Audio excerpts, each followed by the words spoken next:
ಒಂದು 20 ವರ್ಷದ ಹುಡುಗ ಯಾವಾಗ್ಲೂ ಪಬ್ಬು ಪಾರ್ಟಿ ಅಂತ ಹೋಗ್ತಿದ್ದ. ಅಲ್ಲಿ ಸಿಕ್ಸಿಕ್ ಹುಡುಗಿರ್ಗೆಲ್ಲ ಕೂಡ 35 ಲಕ್ಷದ ಕಾಸ್ಟ್ಲಿ ಬ್ಯಾಗ್ಸ್ ಅನ್ನ ಗಿಫ್ಟ್ ಮಾಡ್ತಿದ್ದ. ಅದರಲ್ಲಿ ಒಂದು ಹುಡುಗಿ ಇಷ್ಟ ಆಗಿ ಅವಳಿಗೆ ಲ್ಯಾಂಬೋರ್ಗಿನಿ ಕಾರ್ ಅನ್ನ ಆಫರ್ ಮಾಡ್ತಾನೆ.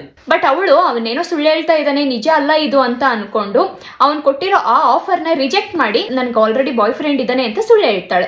ಅವನಿಗೆ ಕೋಪ ಬಂದು ಅವಳಿಗೆ ಪಾಠ ಕಲಿಸಬೇಕು ಅಂತ ಅವಳ ಮುಂದೆನೆ ಆ ಪಬ್ಬಲ್ಲಿ $2,50,000 ಅಂದ್ರೆ $2.25 ಕೋಟಿ ಆ ಪಾರ್ಟಿಗೆ ಖರ್ಚು ಮಾಡ್ತಾನೆ.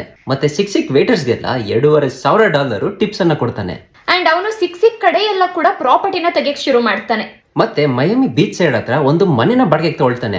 ಅದರದ್ದು ಬಾಡಿಗೆ 1 ಮಂತ್ಗೆ ಎಷ್ಟು ಗೊತ್ತಾ? $60 ಲಕ್ಷ. ಅವನಿ ತರ ಬೇಕಾಬಿಟ್ಟಿ ಖರ್ಚು ಮಾಡೋದ್ ನೋಡಿ ಜನಗಳಿಗೆ ತುಂಬಾನೇ ಡೌಟ್ ಬರುತ್ತೆ. ಹಾಗೆ ತುಂಬಾ ಜನ ಅವನ ಮೇಲೆ ಕಣ್ಣಿಡ್ತಾರೆ ಕೂಡ. ಸೊ ಈ 20 ವರ್ಷದ ಹುಡುಗನ್ಗೆ ಇಷ್ಟು ಹಣ ಎಲ್ಲಿಂದ ಬರುತ್ತೆ? ಇದಕ್ಕೆ ಉತ್ತರ ಅವನು 4,000 ಬಿಟ್ಕಾಯಿನ್ ನ ಕದ್ದಿರ್ತಾನೆ.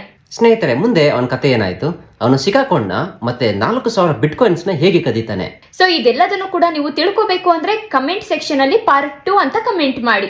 ಮುಂದಿನ ವಿಡಿಯೋದಲ್ಲಿ ಮುಂದಿನ ಕಥೆನ ನಾವು ಕಂಟಿನ್ಯೂ ಮಾಡ್ತೀವಿ. ಮತ್ತೆ ಇದೇ ತರದ ಕ್ರಿಪ್ಟೋ ವಿಡಿಯೋಸ್ಗಾಗಿ ನಮ್ಮ ಈ ಚಾನಲ್ ಅನ್ನ ಫಾಲೋ ಮಾಡ್ಕೊಳ್ಳಿ.